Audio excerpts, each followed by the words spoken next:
লাশের সাথে পালকি চড়ার প্রস্তুতি নাও বান্দারে, একটু ভাবো কেমনে রবে মাটির ঘরে আন্ধারে।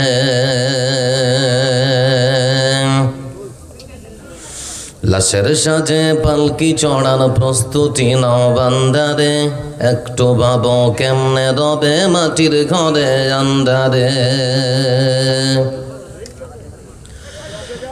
কে জানে কে বাঁচে কদিন,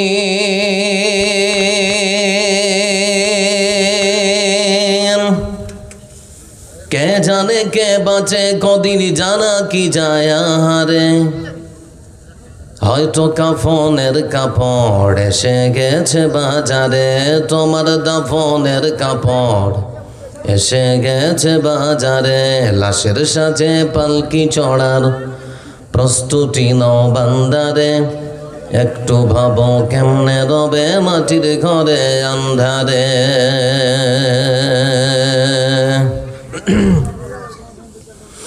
তোমার লাগি মাটির কবর আছে অধীর অপেক্ষায়, বাঁশ বাগানে বাঁশের সারি নিত্য দোলে দোলে যায়।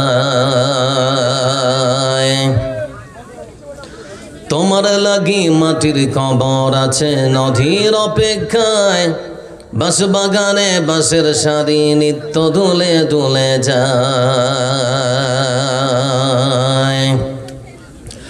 হচ্ছে তৈরি হয়তো তোমার,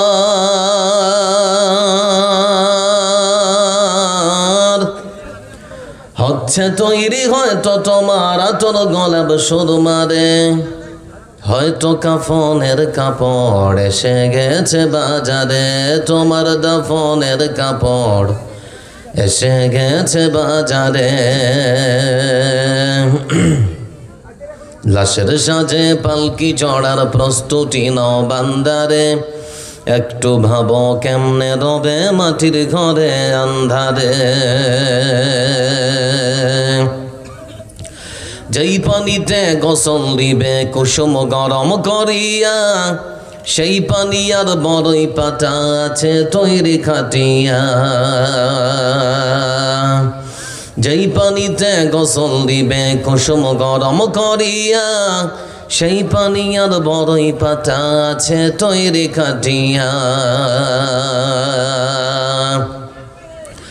আজরাগিলকে কবু বন্ধু, আজরাগিলকে কবু বন্ধু ফাঁকি দেয়া যায় না রে। হয়তো কাফনের কাপড় এসে গেছে বাজারে, তোমার দাফনের কাপড় এসে গেছে বাজারে। লাশের সাজে পালকি চড়ার প্রস্তুতি নাও বান্দারে, একটু ভাবো কেমনে রবে মাটির ঘরে আন্ধারে। শোনাবো অহংকার তার ভয়ঙ্কর পরিণাম। যারা অহংকার করে সেই অহংকারের ভয়ঙ্কর পরিণাম সম্পর্কে কিছু কথা আপনাদের সামনে বলা হবে। তার আগে আপনাদেরকে আবার একবার জিজ্ঞেস করছি, উত্তর দিয়ে কেমন আছেন আপনারা? ওদিক থেকে এবার কেমন আছেন আপনারা? আমরা স্বাধীন ভারতবর্ষে বাস করি। আমাদের ভারতবর্ষ 1947 সালে স্বাধীন হয়েছে ইংরেজদের হাত থেকে। আমরা পুরোপুরি স্বাধীন। স্বাধীন ভারতবর্ষের স্বাধীন সংবিধান আমাদেরকে আমাদের ধর্ম পালন করার স্বাধীনতা দিয়েছে। এ ভারতবর্ষের সংবিধানের 21 থেকে শুরু করে 25 থেকে শুরু করে 29 নাম্বার ধারা, এখানে আমি কি খাবো, কি পরবো, আমি কোন ধর্ম পালন করব, সর্বরকম স্বাধীনতা আমার আছে। আমার ধর্ম পালনে বা আমার ব্যক্তিগত স্বাধীনতায় কেউ কখনো হস্তক্ষেপ করতে পারে না। তবে আমি মুসলমান, আমি রাস্তায় দাঁড়িয়ে যদি 5 মিনিটের জন্য নামাজ পড়ি, তারপরও আমার পেছনে এসে জয় শ্রীরাম ধ্বনি বলা হচ্ছে, তাই তো নাকি? এই স্বাধীন ভারতবর্ষের মাটিতে সব থেকে বড় রাজ্য উত্তরপ্রদেশের মাটিতে লক্ষ্য করে দেখুন, খবর নিন, সেখানে শুধুমাত্র মোহাম্মদ মুস্তফা সাল্লাল্লাহু আলাইহি ওয়াসাল্লামের নাম উচ্চারণ করার জন্যে, মোহাম্মদ এর নামটা উচ্চারণ করার জন্যে শত শত যুবককে জেলখানায় ধরে বন্দি করে রাখা রয়েছে এখনো পর্যন্ত। খবর আছে না রে? জানেন না আপনারা? জানি আমরা। আমার বন্ধুরা সেই উত্তরপ্রদেশের মাটিতে সাম্ভাল জেলাতে এক মসজিদের লাউড স্পিকারে এক মুয়াজ্জিন আজান দেওয়ার জন্য তাকে মসজিদ থেকে ধরে নিয়ে গিয়ে জেলখানায় বন্দী করা হয়েছে। ছাড়ার জন্যে তাকে 2 লক্ষ টাকা আগে জমা করতে হয়েছে, তারপরে তাকে জেলখানা থেকে মুক্ত করা হয়েছে। এ হচ্ছে স্বাধীন ভারতবর্ষ। আমরা স্বাধীন কোথায়?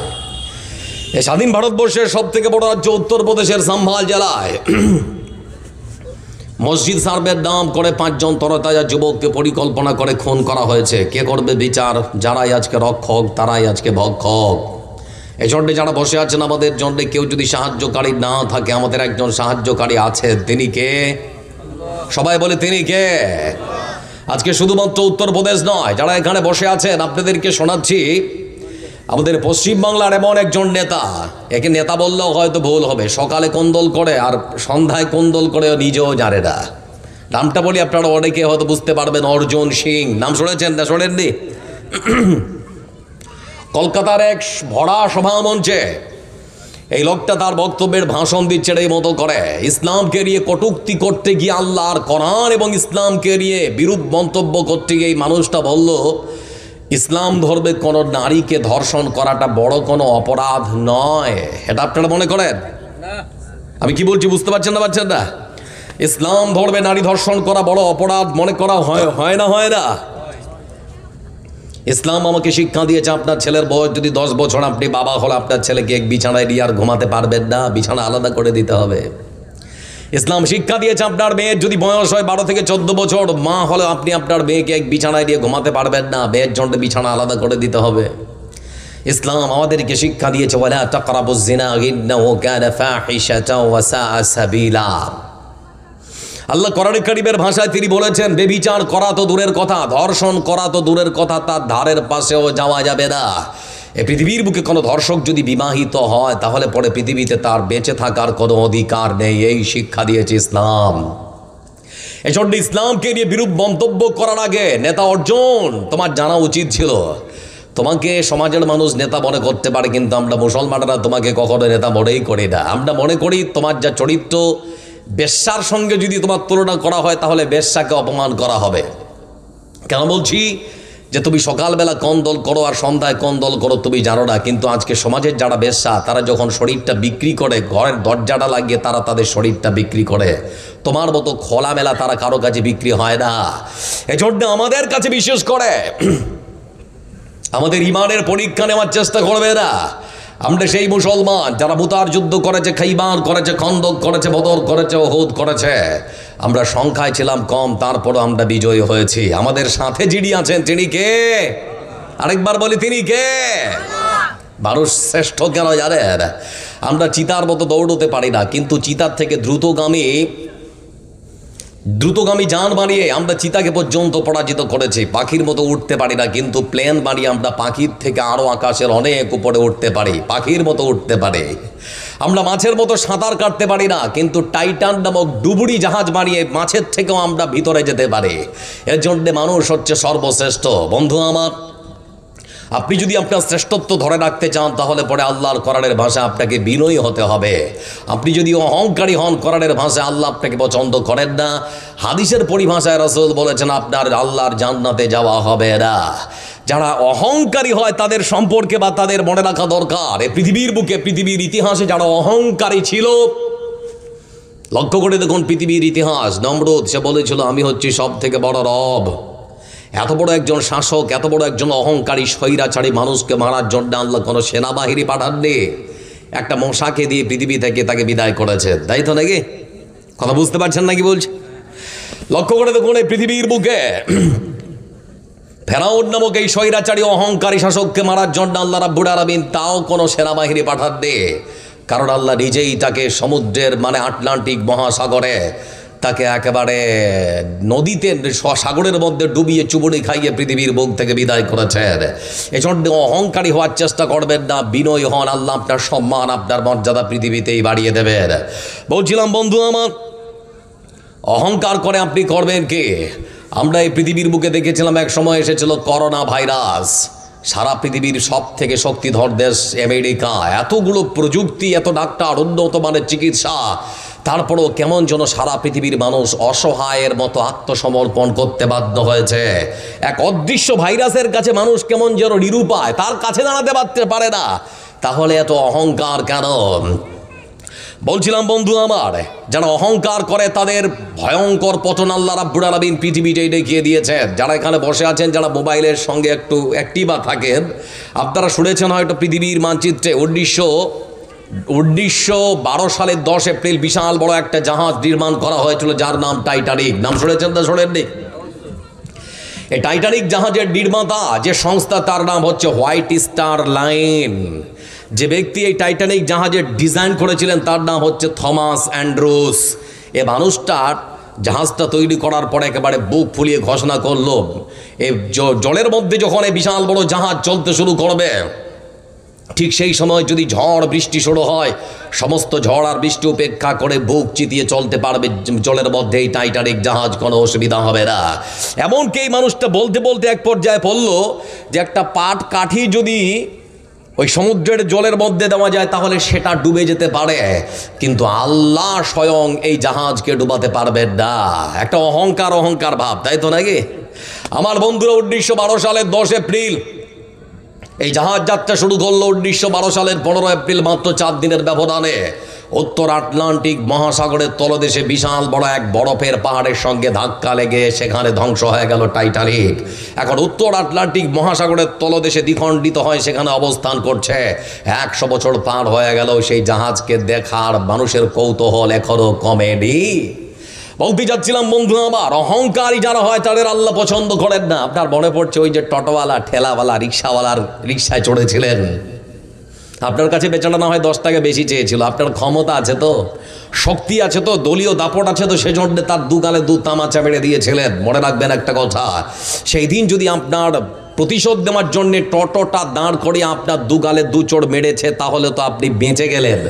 আর যদি না মেরে মসজিদে গিয়ে আল্লাহর কাছে ফরিয়াদ করে বলে আল্লাহ তুমি এর বিচার করে দিও, তাহলে আপনি ফেঁসে গেলেন। এর বিচার খুবই ভয়ঙ্কর হবে, খুবই কঠিন হবে। এজন্য বন্ধু আমার, কথাগুলোকে মূল্যায়ন করুন। এ মানুষের ক্ষমতা কতটুকু গো! মানুষ যে এত লাফায় আর এত কিছু করে, দলীয় দাপট, এত শক্তি, এত অধ্যত্ব আর এত অহংকার মানুষের কিসের, আমার তো বুঝে আসে না। আচ্ছা, আপনারা একটা কথা স্মরণ করুন, আপনার যে সুন্দর যৌবনটা আল্লাহ যদি তিলে তিলে তিলে তিলে সেটাকে নষ্ট করে আপনাকে বৃদ্ধ করে দেন, পারবেন ধরে রাখতে? হ্যাঁ না বলুন, পারবেন ধরে রাখতে? আপনার মাথার এবং মুখের কালো দাড়ি আর চুল আল্লাহ যদি দিনের পর দিন এগুলোকে একেবারে সাদা ফ্যাকাশে করে দেন, পারবেন আটকিয়ে রাখতে? আপনার মুখের একেবারে সাজানো গুছানো যে দাঁতগুলো, এই দাঁতগুলো আল্লাহ যদি একটার পর একটা যদি কেড়ে নেন, পারবেন সেগুলোকে আটকাতে? অহংকার কিসের? বিনয়ী হন, আল্লাহ আপনার সম্মান, আপনার মর্যাদা পৃথিবীর বুকে বাড়িয়ে দেবেন। কথায় কথা বাড়ে, অহংকারের ভূমিকা শেষ। যে কথাগুলো বললাম, এই কথাগুলো নিয়েই আজকে আপনাদের আলোচনা কিছু করব। আপনাদেরকে দেখাবো পৃথিবীর বুকে সেই সময়ে, এই যুগে যারা অহংকার করেছে তাদেরও পতন খুবই ভয়ঙ্কর হয়েছে, আপনাদেরকে দেখাবো। বিরক্ত হচ্ছেন নাকি? মহান সত্তা আল্লাহ রাব্বুল আলামিন তিনি বলেন, ولا تصغر خدك للناس ولا تمش في الأرض مرحا إن الله لا يحب كل مختال فخور। মহান সত্য আল্লাহ রাব্বুল আলামিন বিশ্ব মানবতার মুক্তির জন্য এমন একখানা সংবিধান দিয়েছে বন্ধু আমার, যার নাম হলো মহাগ্রন্থ আল কোরআন। হে কোরআনে কারীমের মধ্যে আল্লাহ দিয়েছেন 114খানা সূরা। আছে না রে? হ্যাঁ না বলুন আমার বন্ধুরা, কোরআনে কারীমের মধ্যে মহান সত্য আল্লাহ রাব্বুল আলামিন 31তম একখানা সূরা দিয়েছেন। সেই সূরার মধ্যে 34টি আয়াত আল্লাহ রাব্বুল আলামিন দিয়েছেন। এই সূরার মধ্যে আল্লাহ রাব্বুল আলামিন 13তম আয়াত থেকে শুরু করে 19তম আয়াত পর্যন্ত এক পিতা আর পুত্রের কাহিনী খুলে খুলে তিনি সেখানে বর্ণনা করেছেন। এক বাপ তার সন্তানকে কিছু উপদেশমূলক কথা বলছেন, আর আল্লাহ সেগুলো সেখানে কট করছেন, নোট করেছেন কোরআনে ওই সূরার মধ্যে। লক্ষ্য করে দেখুন বন্ধু আমার, এই সেই সূরার মধ্যে তার বাবা তার সন্তানকে ডেকে বলে, সন্তান বৎস শুনে নাও, মহান সত্তা আল্লাহ রাব্বুল আলামিন যিনি আমাদের স্রষ্টা, তিনি একক, তার কোনো অংশীদার নেই, তার কোনো ভাগীদার নেই। যারা বসে আছেন আপনাদেরকে যদি প্রশ্ন করি আল্লাহ কজন, কি বলবেন? কথা বলে আল্লাহ কজন? একজন বন্ধু আমার। সেজন্য তার সন্তানকে শিক্ষা দেওয়া হচ্ছে, বংশ ভালো করে শুনে নাও, যিনি আমাদের স্রষ্টা, তিনি আল্লাহ, তিনি আমাদের রব, তিনি এক, তিনি একক, তার কোনো অংশীদার, তার কোনো ভাগিদার নেই। অতএব আল্লাহর ইবাদত করার সময় কাউকে কখনো কোনো কাজে কোনো কামে ভাগিদার বানানো যাবে না। নিষেধ করা হলো প্রথমে আল্লাহ এক, মানে তাওহীদের জ্ঞান দেওয়া হচ্ছে ছোট্ট বাচ্চাকে। তারপরে বলে, বন্ধু আমার, তার সন্তানকে নিজে শিক্ষা দিচ্ছেন, আমার বৎস আদরের সন্তান, শুনে নাও, তোমার জীবন দশায় তোমার বাবা যদি তোমার কাছে থাকে তাহলে পড়ে শুনে নাও, তাদের সঙ্গে সদাচরণ করতে হবে, ভালো ব্যবহার, আচার আচরণ ভালো দেখাতে হবে। ও শব্দ ব্যবহার করো, তোমার মা আর বাবাকে কষ্ট দেওয়া যাবে না। তারপরে তিনি শিক্ষা দিয়েছেন, বংশ শুনে নাও, এই পৃথিবীতে মহান সত্য আল্লাহ রাব্বুল আলামিনের ইবাদতের সব থেকে সর্বশ্রেষ্ঠ যেটা পরিচয়, তার নাম হলো নামাজ। কি বললাম? কথা বলেন একটু করে আমার বন্ধুরা। সালাত, নামাজ, আল্লাহর নবীর সব থেকে শ্রেষ্ঠ পরিচয় হচ্ছে নামাজ। আমার বন্ধুরা, বান্দা যখন আল্লাহর জন্য তার সম্মানিত মাথাকে মসজিদে গিয়ে নত করে দেয়, আল্লাহর বান্দার মধ্যে তখন কোনো পার্থক্য থাকে না, এত কাছে চলে যায়। এজন্য বন্ধু আমার, তার সন্তানকে শিক্ষা দেওয়া হচ্ছে, দিন না 24 ঘন্টা আমরা নামাজ পড়বো কয় ওয়াক্তের? কথা বলেন। আজকে ফজর পড়েছেন যারা যারা, হাত তুলুন। এই কয়েকজন, আর বেশিরভাগই পড়ে নেই। আচ্ছা, আজকে প্রতিজ্ঞা করা যাবে না, পড়বো ইনশাআল্লাহ। বলি ইনশাআল্লাহ পড়বো। আচ্ছা, একটা কথা বলুন আপনারা, আমরা যদি নামাজ না পড়ি আল্লাহর কোনো ক্ষতি হবে? কথা বলে না, হবে কি? হ্যাঁ না, কিছু বলেন না, হবে কি না? আর নামাজ পড়ে আল্লাহর কোনো কি উপকার করতে পারবো আমরা?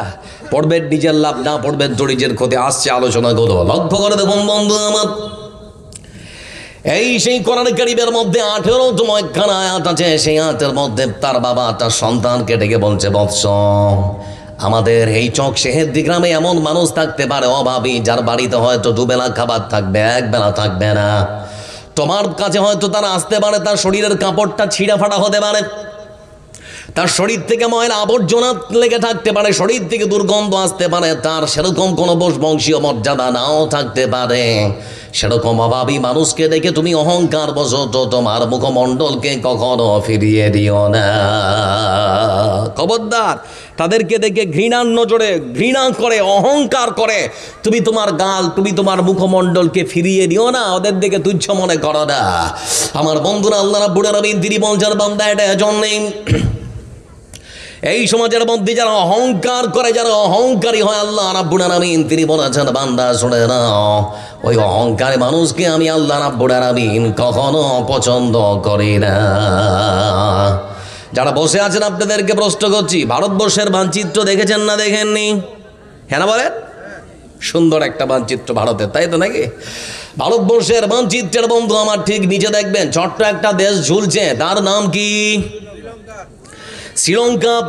আমরা লক্ষ্য করে দেখেছিলাম 2023 সালে সেই দেশের রাজা পাকছে তার দেশের জনগণকে আহ্বান করলেন, আমি তোমাদের দেশের রাজা হতে চাই, তোমরা যদি আমাকে তোমাদের মূল্যবান ভোট দিয়ে ক্ষমতায় নিয়ে যেতে পারো, তোমাদের ছেলে মেয়েদের জন্য চাকরির ব্যবস্থা করব, তোমাদের জন্য জ্বালানির দাম কমাবো, যারা তোমরা গাড়ি ব্যবহার করো তোমাদের জন্য জ্বালানির দাম কমাবার চেষ্টা করা হবে, তোমাদের পরবর্তী প্রজন্মের জন্য আমরা নানান রকম চিন্তা ভাবনা করবো।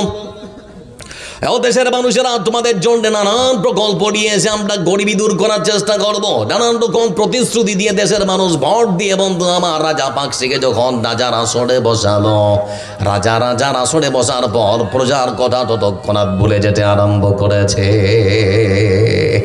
রাজা যখন বসলো ক্ষমতায়, প্রজার আর তখন কথা মনে পড়ে না, মানে আমাদের যে প্রজা আছে, দেশের যে জনগণ আছে, ওদের জন্য কিছু করতে হবে সেটা ভুলে গেল।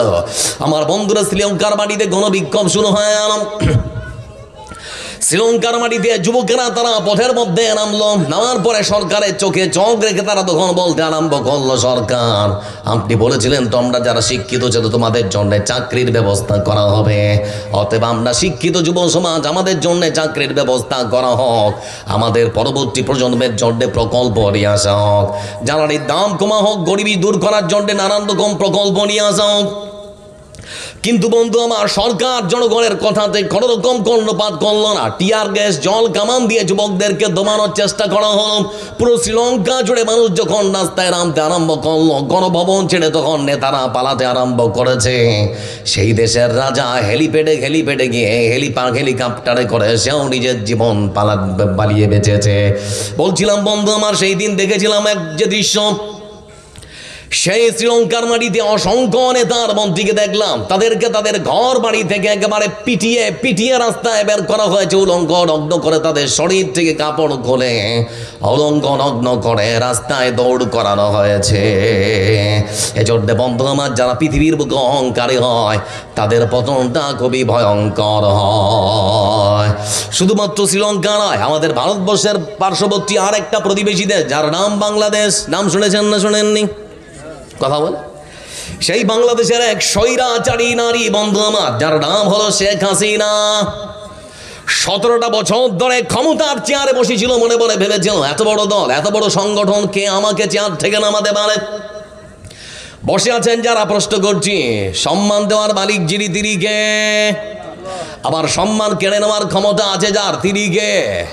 আল্লাহ রাব্বুল আলামিন সম্মান দিয়েছেন, নিজের সম্মান অধ্যন্ত অহংকারের কারণে যখন নষ্ট করেছে ফেলেছে বন্ধু আমার, আল্লাহ রাব্বুল আলামিন তখন এই স্বৈরাচারী হাসিনাকে কান ধরে টেনে নামিয়েছে। আল্লাহ পারবেন না? কথা পারবেন না? লক্ষ্য করে দেখুন বন্ধু আমার, সে দেশের শিক্ষিত যুব সমাজ তারা প্রতিবাদ করতে আরম্ভ করলো। শেখ হাসিনার সরকার কটা সংস্কার আমরা চাই। 1971 সালে কবে দেশ স্বাধীন হয়েছে, তখন থেকে যারা ওই সমস্ত মুক্তিযোদ্ধার নাতি আর পোতা তারা চাকরি পাবে, আমরা এত শিক্ষিত হওয়ার পরও চাকরি পাবো না কেন? মেধার ভিত্তিতে চাকরি দাও। কটা সংস্কার আমরা চাই, আমরা কটা সংস্কার চাই, সেজন্য আন্দোলন শুরু হলো। এ শেখ হাসিনা মনে করলে এরা ফের আমার কি করবে হেরাফের আমার কি করবে? এত বড় দল, এত বড় সংগঠন, সবাইকে সালাকে জব্দ করে দেবো, মানে এরকম একটা ব্যাপার আর কি। লক্ষ্য করে দেখুন বন্ধু আমার, পুরো বাংলাদেশ জুড়ে যখন কোনো বিক্ষোভ শুরু হয়ে গিয়েছে, ছাত্ররা যখন রাস্তায় নামলো, লক্ষ লক্ষ ছাত্র জনতা যখন নেমেছে, তারা প্রতিবাদ করতে আরম্ভ করলো। সেই দেশে স্বৈরাচারী হাসিনা বন্ধু আমার অসংখ্য যুব সমাজকে, অসংখ্য শিক্ষিত ছেলেকে পুলিশের গুলিতে ঝাঁঝরা করে দিয়েছে। দেখেছেন না দেখেননি? মীর মুগ্ধর কথা ভুলে গেছেন? আবু সাইদের কথা মনে পড়ছে না আপনাদের? কথা বলে না, পড়ছে না? ওদের ইতিহাস বললে তো অনেকটা সময় চলে যাবে, খালি একটু টাচ করে যাচ্ছে। আপনারা বিরক্ত হচ্ছেন নাকি? লক্ষ্য করে দেখুন বন্ধু আমার, এই সেই স্বৈরাচারী হাসিনা শুধুমাত্র ছাত্রদেরকে নয়, ভারত, বাংলাদেশ, পাকিস্তান শুধু নয়, সারা পৃথিবীর পরিচিত একজন মুখ, একজন বিখ্যাত মুফাসসির, যার নাম হলো দেলাওয়ার হোসেন সাঈদী। নাম শুনেছেন? এ মানুষটাকে পর্যন্ত ঢাকার কেরানীগঞ্জ কারাগারে 12 থেকে 13টা বছর ধরে জেলখানায় বন্দি করে রেখেছে। আমার বন্ধুরা ছোট্ট একটা ঘরে আবদ্ধ করে রেখেছে। তার পরিবার পরিজন, স্ত্রী, পুত্র সন্তান কারো সঙ্গে সাক্ষাৎ করার সুযোগ দেওয়া হতো না, এত অত্যাচার করা হতো। তার যুগেই বন্ধু আমার তৈরি করা হয়েছিল ভয়ঙ্কর আয়না ঘর। নাম শুনেছেন না শোনেননি? ওই আয়না ঘর থেকে বন্ধু আমার যত মানুষকে মেরে কেটে বের করা হয়েছে, সমস্ত আলেম মুখ ভর্তি দাঁড়ি, আমার বন্ধুরা মাথার মধ্যে ডুবি, পরনে পাঞ্জাবি, জুব্বা আলখাল্লা পরা মানুষদের আয়না ঘরের ভেতরে ঢুকিয়ে তাদেরকে নিপীড়ন নির্যাতন করা হয়েছে। এত আলেমের চোখের কান্না আল্লাহ রাব্বুল আলামিন কখনো বিফলে দিবেন না। সেজন্য শেখ হাসিনাকে তার চেয়ার থেকে টেনে নামিয়ে আল্লাহ রাব্বুল আলামিন বা দেশ থেকে বিদায় করেছেন। বলছিলাম যে কথা বন্ধু আমার, এই সেই স্বৈরাচারী হাসিনার গণভবন, যে গণভবনের মধ্যে তিনি ছিলেন, সেই গণভবনের দিকে বাংলাদেশ থেকে আমার বন্ধুরা বিভিন্ন জেলা থেকে লক্ষ লক্ষ ছাত্র জনতা যখন তারা লং মার্চ শুরু করে দিয়েছে, তাদের একটাই দাবি হলো, এক দফা এক, দেশের প্রধানমন্ত্রী শেখ হাসিনার পদত্যাগ। একটাই দাবি আমার বন্ধুরা, কথা কেন বলছে? লক্ষ্য করে দেখুন, এই সেই শেখ হাসিনা, সেই দেশের বন্ধু আমার সেনাপ্রধান তখন শেখ হাসিনাকে ফোন করে বলছেন, ম্যাম, এই বাংলাদেশের মাটিতে আপনার জীবনের আমদার দেখভাল করতে পারবো মাত্র 45 মিনিট। আপনারে জানে নিরাপত্তার দায়িত্ব সেনাবাহিনী নিতে পারবে আর মাত্র 45 মিনিট। 45 মিনিট পর আপনাকে যদি কেউ মেরে ফেলে আমরা আর কোনো দায়িত্ব নিতে পারবো না। শেষ পর্যন্ত বন্ধু আমার নিজের বাঁচানোর জন্যে আমার বন্ধুরা সেই শেখ হাসিনা তার বোন শেখ রেহানাকে সাথে করে কালো একখানা স্করপিও গাড়ি করে দেখতে পাচ্ছি, সেই গাছের একেবারে পাতার ভেতর থেকে কে যেন একটা ভিডিও করেছে, হেলিপ্যাডে গিয়ে হেলিকপ্টারে করে বন্ধু আমার ভারত বাংলাদেশ বর্ডার পাড়ি দিয়ে দিল্লির মতো মাটিতে এসে আশ্রয় নিয়েছে। লক্ষ্য করে দেখুন, যারা অহংকারী হয় তাদের পতন পৃথিবীর বুকে এই মতো করে আল্লাহ করেন। এই জন্য অহংকারী হবেন না বিনয় হবেন? কথা বলেন, অহংকারী হবেন না বিনয়ী হবেন? রাসূল সাল্লাল্লাহু আলাইহি ওয়াসাল্লাম তিনি এজন্য হাদিসের পরিভাষায় বলেন, ওয়া মা তাওয়াদা লিল্লাহি আহাদুন ইল্লা রাফাআহুল্লাহ। হে পৃথিবীর মানুষ, ও চোখ দেহের 60 গ্রামের মানুষরা তোমরা শুনে নাও, এই পৃথিবীর বুকে কোনো মানুষ যদি আল্লাহর জন্য বিনয়ী হতে পারে তাহলে তার সম্মান, তার মর্যাদা, মহান শ্রদ্ধা আল্লাহ রাব্বুল আলামিন পৃথিবীর বুকে বাড়িয়ে দেন। এই পৃথিবীর মানচিত্রে একটা দেশ আছে লিবিয়া, নাম শুনেছেন? কথা বলেন না গো, আপনাদেরকে খালি বিনয়ী আর অহংকারের পার্থক্যগুলো দেখাচ্ছি। লিবিয়ার বাড়িতে এক যুবক, যার বয়স আনুমানিক 42 থেকে 45 বছরের কটায়, যার নাম হচ্ছে আমের আল মেহদি আল গাদ্দাফি। আমের আল মেহদি আল গাদ্দাফি কিছুদিন আগে দেখছিলাম ন্যাশনাল টেলিভিশনে তার খবরগুলো প্লে করা হচ্ছে। আমি অবাক হয়ে গেলাম, কেউ যদি আল্লাহর জন্য হন তাহলে আল্লাহ সেই বান্দার জন্য হয়ে যান। জোরে বলে সুবহানাল্লাহ। আল্লাহর জন্য হয়ে যাবে না? আল্লাহর জন্য বিনয়ী হয়ে যাবে না? যাবে না? যাবে। এই মানুষটা তিনি মনে মনে চিন্তা করলেন, আমি এবছর হজ করার জন্য সৌদি আরব পাড়ি দেবো, সেজন্যে সুন্দর করে নিজের পাসপোর্ট থেকে শুরু করে ভিসা, যত রকম মানে যা ছিল সব কিছু একেবারে কমপ্লিট। এলাকার সমস্ত মানুষকে তাদের নির্ধারিত একটা জায়গায় জমা করার পর নির্ধারিত একটা বাসে উঠলো দুরন্ত গতিতে। আবার তাদের যে এয়ারপোর্ট, ত্রিপলি ইন্টারন্যাশনাল এয়ারপোর্ট, ত্রিপলি আন্তর্জাতিক বিমানবন্দরের দিকে তাদের বাসটা দুরন্ত গতিতে ছুটে চলে যাচ্ছে। বাবু, এই ছেলে, ওই কথা কেন বলছো? কবার মানা করবো তোমাদের? ইশারা করছে, বুঝতে পারছো না? দিয়ে দেবো কিন্তু, তখন বুঝতে পারবা। চুপচাপ লক্ষ্য করে দেখুন বন্ধু আমার, ত্রিপলি আন্তর্জাতিক ইন্টারন্যাশনাল বিমানবন্দরের দিকে দ্রুত গতিতে ছুটে চলেছে তাদের গাড়িটা। বিমানবন্দরের কাছে এসে গাড়িটা থেকে এবার মানুষেরা নামছে, যারা হজ করতে যাবে। ওই হাজিদের সঙ্গে আরেকজন মানুষ, যার নাম আমের আল মেহদি আল গাদ্দাফি। নামটা মনে থাকবে? কি নাম বললাম? আমের আল মেহদি আল গাদ্দাফি। এই মানুষটাও যখন বিমানবন্দরের গেটটা দিয়ে প্রবেশ করছে, ওখানে অফিসার প্রত্যেকটা মানুষের পাসপোর্ট থেকে শুরু করে ভিসা যা কিছু আছে প্রত্যেকটা সুন্দর করে চেক করছে। এমনি সময় তার পাসপোর্টটা হাতে নিয়ে দেখছে আমের আল মেহদি আল গাদ্দাফি। এই গাদ্দাফি টাইটেলটা দেখার পর তাদের চোখে একটু সন্দেহ হয়েছে। তখন আমের আল মেহদি আল গাদ্দাফিকে বলা হচ্ছে, আপনি পাশের চেয়ারে বসুন, আপনার নামটা নিয়ে আমাদের একটু সন্দেহ হয়েছে, আমরা ভালো করে যাচাই বাছাই করে দেখব, তারপরে আপনাকে ছাড়া হবে। এমনি সময় পাশে লোকটাকে বসিয়ে রাখা হয়েছে, আর যত সমস্ত হাজি ছিল তাদের একে একে করে ইন্টারন্যাশনাল এয়ারপোর্ট ত্রিপলি সেই বিমানবন্দরে প্রবেশ করানো হলো। সময় ঘড়ি আসছে, ফ্লাইটটাকে পাশে লাগানো হলো। এমনি সময় সবাই যে যার মতো করে সেই বিমানে উঠে পড়ল, নিজের সিটে বসে সিট বেল্টটা পর্যন্ত বেঁধে দিল। এমনি সময় বন্ধু আমার অপেক্ষায় বসে আছেন চেয়ারে আমের আল মেহদি আল গাদ্দাফি। তারপরে অ্যানাউন্স করা হচ্ছে 3, 4, 5, 9, তারপরে এরকম করে যে প্লেনের যে নাম্বার, এই প্লেন এখনই দ্রুতন্ত গতিতে আমাদের এই আন্তর্জাতিক এয়ারপোর্টের যে রানওয়ে, সেই রানওয়েতে ছুটতে আরম্ভ করবে। কিছুক্ষণের মধ্যে দেখা গেল দুরন্ত গতিতে ছুটে চলেছে রানওয়েতে, তারপরে সাঁ করে আকাশ পথে পাড়ি দিতে আরম্ভ করেছে। এখন উড়োজাহাজটা, এই প্লেনটা উঠছে প্রায় জমিন থেকে প্রায় 10 থেকে 12 হাজার ফিট উপরে।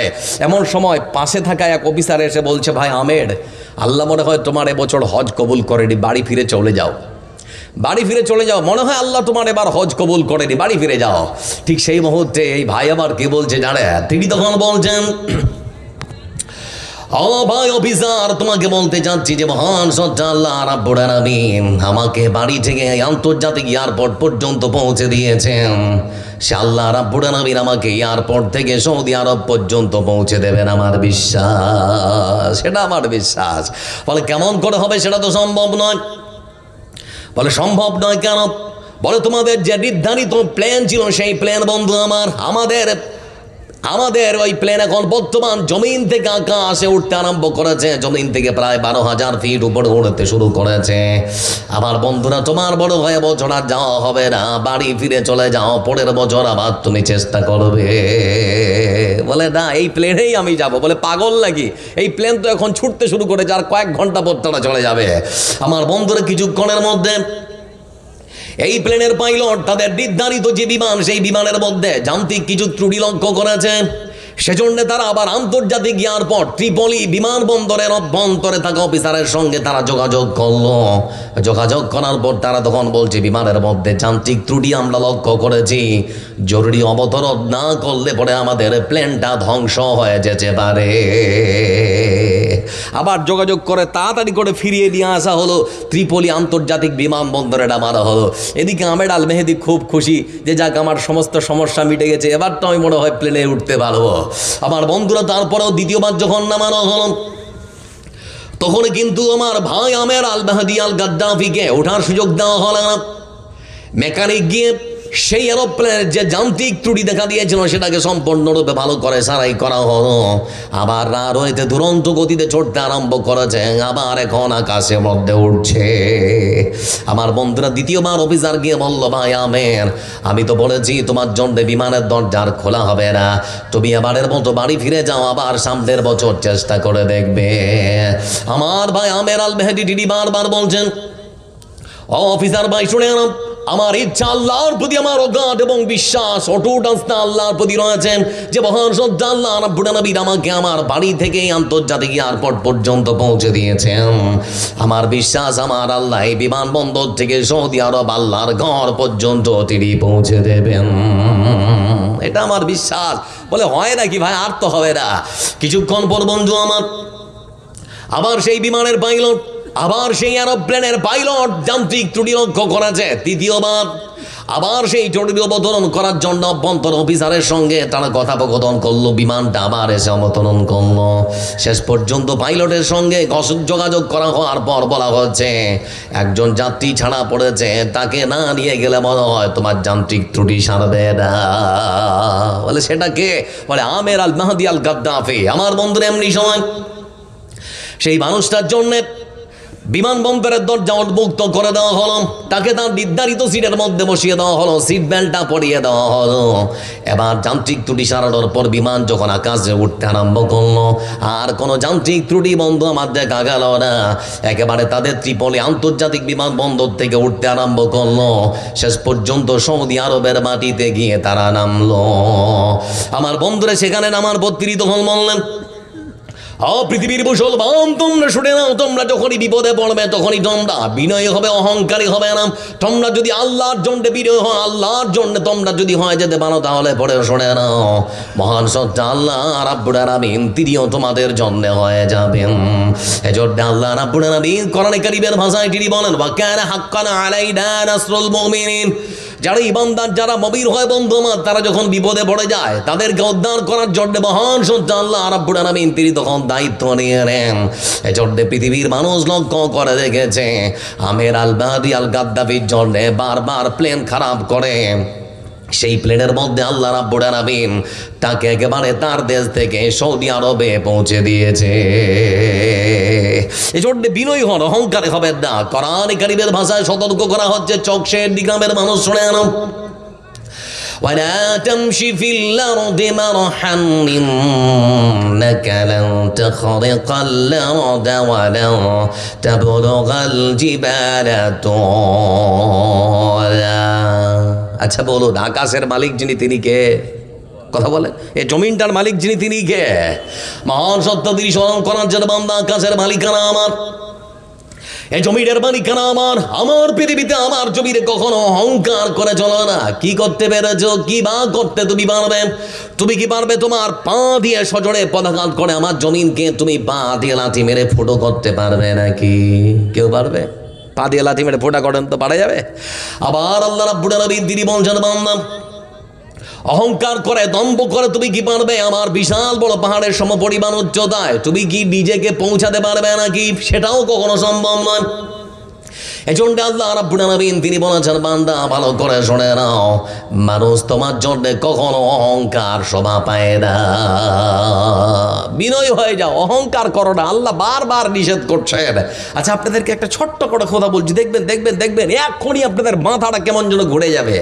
আমার মতো সুন্দর এই মানুষের দেহটা যখন মারা যাবে, রুহটা যখন বেরিয়ে যাবে, আপনারা যারা বসে আছেন আপনাদের শরীর থেকে যখন রুহটা বেরিয়ে যাবে, সাদা কাপড় পরিয়ে গোসল করার পর সাদা কাপড় পরিয়ে লাশটাকে যখন খালি কবরের মধ্যে রাখা হবে, বিজ্ঞানের দৃষ্টিকোণ থেকে বন্ধু আমার, একজন মানুষ যখন মারা যায় সেই মানুষটাকে সাদা কাপড় পরিয়ে কবরের মধ্যে যখন রাখা হয়, মাত্র 24 ঘন্টা, ক ঘন্টা? 24 ঘন্টার মধ্যে মানুষের শরীরের ভেতরে এক প্রকার পোকার সৃষ্টি হয়, পোকা পোকা। সেই পোকাগুলো বন্ধু আমার শরীরের অভ্যন্তরে তারা গিজ গিজ গিজ গিজ গিজ গিজ করে খালি বের হওয়ার জন্য পথ খুঁজতে থাকে, কোন পথে বের হব, কোন পথে বের হব। এমনি সময় বন্ধু আমার ওই শরীরের মধ্যে যে পোকাগুলো রয়েছে সেই পোকাগুলো বের হওয়ার জন্য তারা পথ খুঁজে নেয়। মানুষের পায়ু পথ, সকালবেলা পায়খানা যে করেন, পায়খানার রাস্তা দিয়ে বন্ধু আমার ওই পোকাগুলো শরীর থেকে ততক্ষণ আর তারা বেরিয়ে চলে আসে। যেই তারা বের হয় এত গন্ধ ছড়ায়, এত গন্ধ বের হয় যে আপনারা সহ্য করতে পারবেন না। সেজন্য আমরা মূলত মাটি চাপা দিই, যাতে করে সুন্দর করে বাঁশ দিয়ে সুন্দর করে মাটি ওর উপরে ফেলে দিই, যাতে করে গন্ধটা আসে। মানুষ সেটা সহ্য করতে পারবে না, এত দুর্গন্ধ। ওই পোকাগুলো বেরিয়ে এসে কবরের আশেপাশে ছিদ্রতে ফুটাতে আর যেগুলো পোকা আছে ওই পোকাগুলোকে তখন বলে, জানিস, বলে কি হয়েছে রে? বলে চকশেহেদ্দি গ্রামের একজন হস্তপিষ্ট মোটা সোটা মানুষ আজকে এসে মৃত্যুবরণ করেছে, 24 ঘন্টা হয়েছে। তার পেটের ভিতরে আমরা ছিলাম, শরীরের মধ্যে আমরা ছিলাম, তার পায়ুপথ দিয়ে পায়খানার দাঁত দিয়ে আমরা বেরিয়ে এসেছি।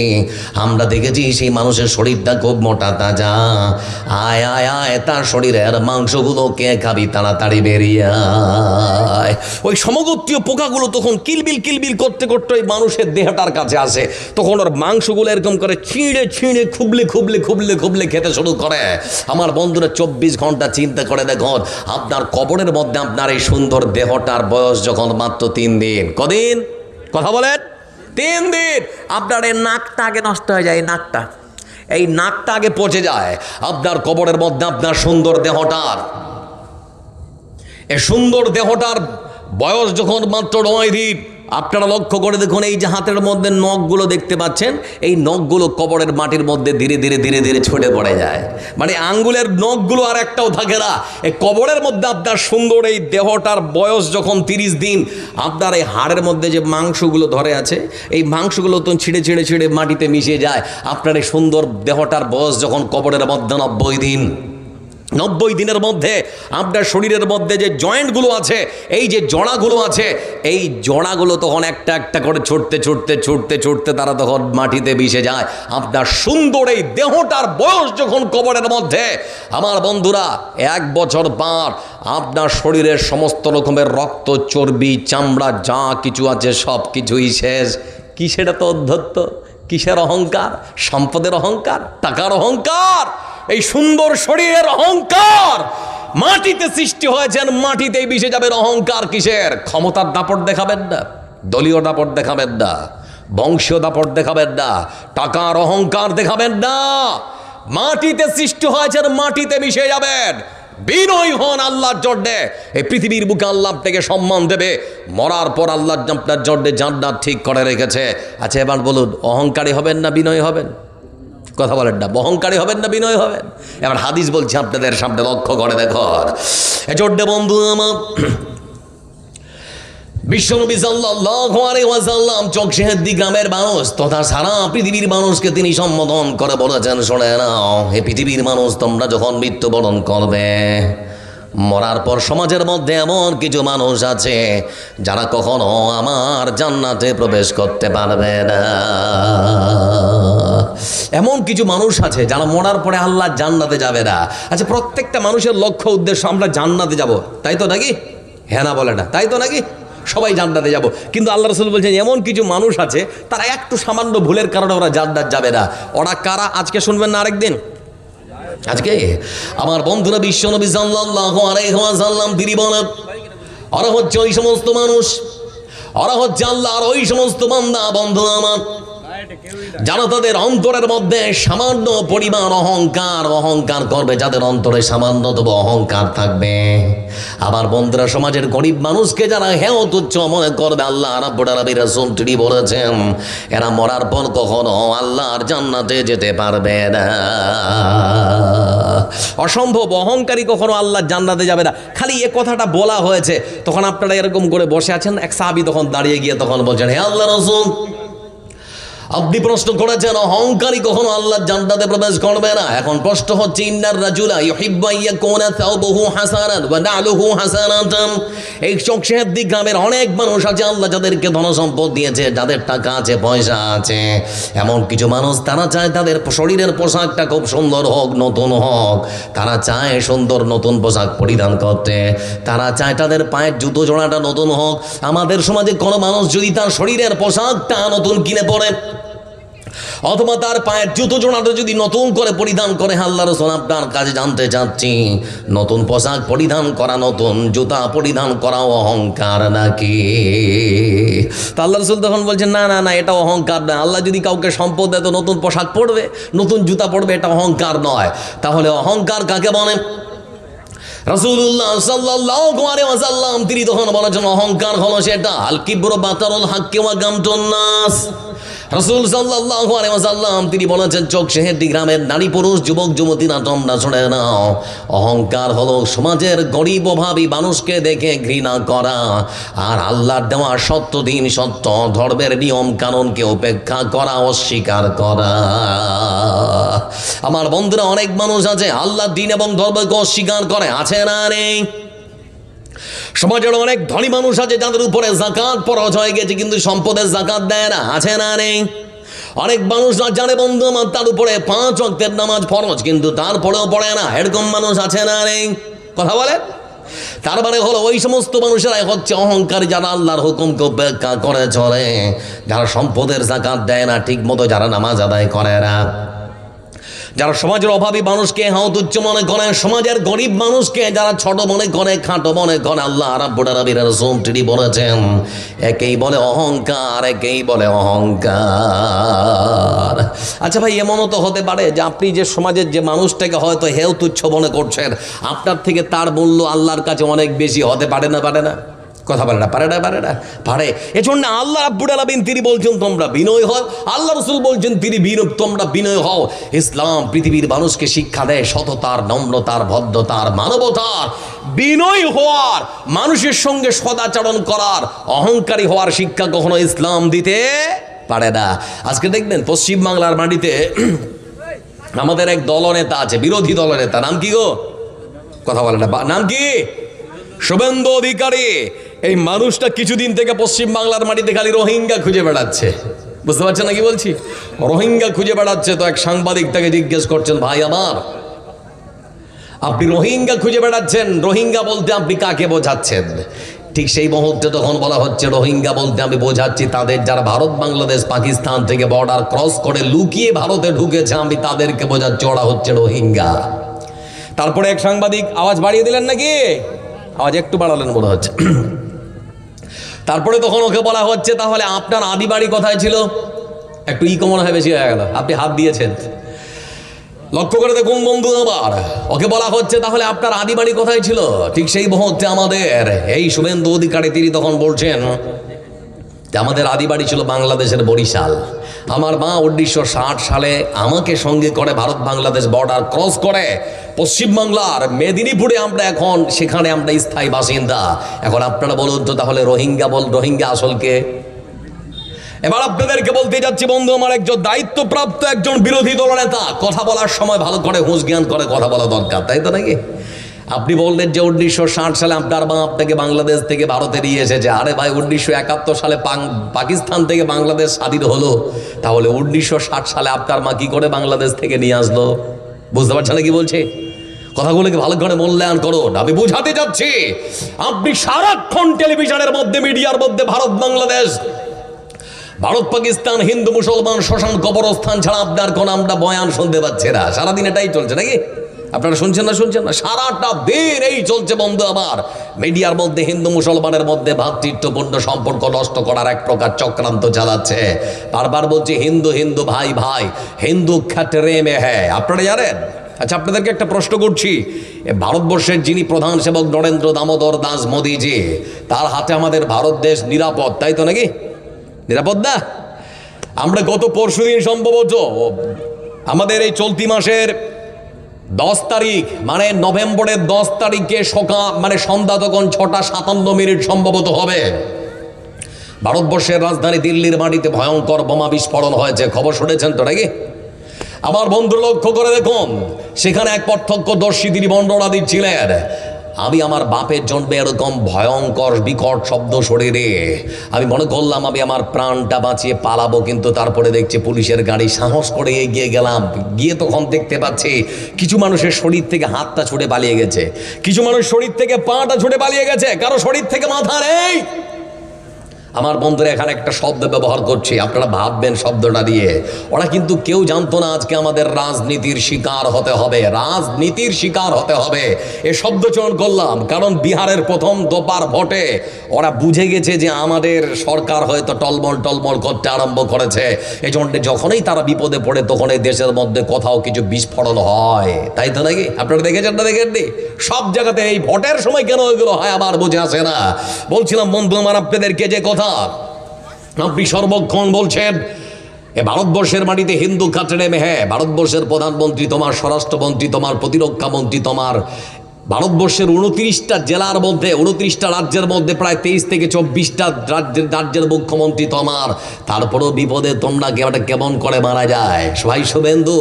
এ ভারতবর্ষের মাটিতে মুঘল সম্রাট বা মুঘল সম্রাট এটা 750 পরে 1000 বছর ধরে রাজত্ব করেছে। আজকে তোমরা যারা বলো না হিন্দুদের সম্মান অধিকার মুসলমানরা দিতে চায় না, এমন একটা সময় ছিল যে সময় আমাদের হিন্দু মায়েরা নারীরা তারা বুকের মধ্যে স্তন ঢাকার জন্যে কাপড় পরতে পারে। আমাদের এক মুসলমান শাসক যার নাম টিপু সুলতান, আমার ওই শাসক মুসলমান শাসক টিপু সুলতান আমার হিন্দু মায়েদের বুকে স্তন ঢাকার অধিকার হিসেবে তাদের কাপড় পরার অনুমতি দিয়েছিলেন। আমরা মুসলমানরা তোমাদের সম্মান শ্রদ্ধা করি, তোমরাই করো না। এই জন্য ওদের কুণ্ডলি যদি এখন খুলতে শুরু করে দেয় তাহলে পরে একেবারে সবকিছু ফাঁস করে দেবো, সময় থাকলে বলবো। তার আগে আপনাদেরকে বলতে যাচ্ছি বন্ধু আমার, আপনি বলছেন হিন্দু হিন্দু ভাই ভাই, মুসলমানদের কোনো দরকার নেই। এখন আপনাকে বলি, আপনার খবর আছে? এত অহংকারী যে আপনি। আমি দেখছিলাম শিয়ালদা থেকে আপনাদের ফারাক্কা দিয়ে সম্ভবত একটা ওই ট্রেন যায়, তো ওই ট্রেনে লোকাল একটা ট্রেনে শিয়ালদা স্টেশনে উঠেছেন এক নিচু জাতের এক হিন্দু যার নাম মনোজ কর্মকার, তার স্ত্রী শান্তা কর্মকার, তারা বোতল কুড়িয়ে বেড়ায়, এটা হচ্ছে তার ব্যবসা। তো যখন ট্রেনে উঠেছে এই বেচারা তার স্ত্রীকে নিয়ে উঠেছে, হঠাৎ করে স্ত্রী বলছে আমার শরীরটা খারাপ মনে হচ্ছে, আমি আর বাঁচবো না। তো তখন তার স্বামী বলছে ধ্যাত কি হলো, কিচ্ছু হয়নি, থামো। এমনি করতে করতে বন্ধু আমার শিয়ালদা থেকে বর্ধমান থেকে তাদের ট্রেন ছুটছে, এমনি সময় স্ত্রী অচেতন হয় ট্রেনের মধ্যে, স্বামীর কোলে ঢলে পড়লো। শেষ মুহূর্ত পর্যন্ত ট্রেনের মধ্যে দেখছে এই মানুষটা ছটফট করছে তার স্ত্রীকে বাঁচানোর জন্য, কোনো হিন্দু এগিয়ে আসেনি, কোনো হিন্দু শুনল না। শেষ পর্যন্ত তার স্বামী বাধ্য হয় বোলপুর শান্তিনিকেতন স্টেশনে তার স্ত্রীকে নামালো। স্টেশনের পাশে দেখছি একটা ইটের বিশাল বড় একটা লাট লাগা আছে, আর ওখানে তার স্ত্রীকে মানে বসিয়ে রেখেছে। এমন সময় বন্ধু আমার তার স্ত্রীকে বাঁচানোর জন্যে শান্তা কর্মকার, তার স্ত্রীকে বাঁচানোর জন্যে মনোজ কর্মকার বোলপুর শান্তিনিকেতনে অসংখ্য অহরহ হিন্দু যারা যাতায়াত করে তাদেরকে বলতে শুরু করেছে ভাই আমার একটু এগিয়ে আসো, আমার স্ত্রী অনেকটা অসুস্থ, তাকে যদি এখনই হাসপাতাল না নিয়ে যাওয়া যায় তাহলে পরে বাঁচবে না। কিন্তু বোলপুর স্টেশনে বন্ধু আমার শত শত হাজার হাজার হিন্দু যারা যাতায়াত করছে নিচু জাতের বলে বন্ধু আমার কোন হিন্দু সেই নারীটার শরীরে হাত লাগাতে আসলো না। কিছুক্ষণের মধ্যে দেখতে পেলাম ভিডিওর মধ্যে তার স্ত্রী শান্তা কর্মকার পৃথিবীর বুক থেকে পরলোক গমন করলেন। শুইয়ে রেখেছেন সেই স্টেশনের মধ্যে শান্তা কর্মকারকে, তারপরেও কোনো মানুষ বন্ধু আমার হাত লাগানো না। শুধুমাত্র নিচু জাতের বলে বন্ধু আমার কেউ কোন রকম সহযোগিতা করলো না। বাধ্য হয় তার স্ত্রী শান্তা কর্মকারকে স্বামী মনোজ কর্মকার ঘাড়ের মধ্যে তুলে বন্ধু আমার বাড়ির দিকে পায়ে হেঁটে রওনা দিয়েছে। কেন? হিন্দু নিচু জাতের বলে হাত লাগাতে মন করল না। আমার বন্ধুরা শুধুমাত্র এখানেই শেষ নয়, এই সমস্ত নেতারা আমাদেরকে শিক্ষা দেয় অহংকারের। রাসূল শিক্ষা দিয়েছেন আমাদেরকে বিনয় ঘর। করোনা যখন এসেছিল, করোনা কালে আমরা দেখেছিলাম বন্ধু আমার টেলিভিশনে মোদিজি আসলেন, আসার পরে তিনি ঘোষণা করলেন অফিস আদালত রাস্তাঘাট দোকানপাট যানবাহন থেকে শুরু করে উড়ান সব কিছু বন্ধ।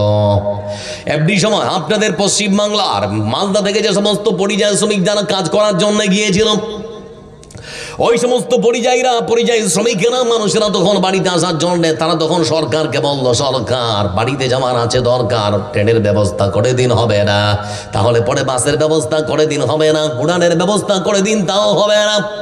শেষ পর্যন্ত শত শত মানুষকে আমরা দেখেছিলাম পায়ে হেঁটে তারা রেল লাইন ধরে বাড়িতে আসছিল, দেখেছিলেন না দেখেননি? সেই দিন বন্ধু আমার দিল্লির মাটিতে একটা স্টেশন আছে যার নাম হলো আনন্দ বিহার। এক বাপ তার ছোট্ট 2 বছরের বাচ্চাকে কোলে নিয়ে বাড়ির দিকে রওনা হয়েছে, সন্তানকে কাঁধে করে হাঁটতে হাঁটতে হাঁটতে হাঁটতে আনন্দ বিহার স্টেশনে এসে পৌঁছেছেন। এমন সময় সন্ধ্যা লেগে গেল, মনে মনে ভাবলেন আর এগোবো না, সকাল যখন হবে তখন আবার সবারই সঙ্গে বাড়ির দিকে রওনা হব।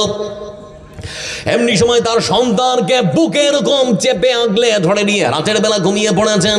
মাথার মধ্যে নানান চিন্তা ভাব দাঁড়িয়ে বন্ধু আমার রাতের বেলা যেই শুয়ে পড়েছেন, সকাল হয়ে গেল, সূর্য পূর্ব আকাশে উঠেছে, সূর্যের তাপ তার ছোট্ট বাচ্চার শরীরে এসে যখন লাগলো, ছোট্ট বাচ্চার ঘুম ভেঙে গেল। তখনও দেখছে মা এখনো পর্যন্ত ওঠেনি। মাকে উঠানোর জন্য সন্তান মার শাড়ির আঁচলটা ধরে একবার টানে, মার গালে বুকে একবার চুমু দেয়, আর মার কাছে গিয়ে তখন ডাকে মা মা। বারবার মার কাছে গিয়ে ডাকে মা মা, কিন্তু মার ঘুম কোনো মতোই ভাঙে না। ছোট্ট বাচ্চা বুঝতে তো পারে না বন্ধু আমার, মার মরদেহটা নিথর দেহটা পড়ে রয়েছে, রুটা আমার শরীর থেকে বেরিয়ে গিয়েছে।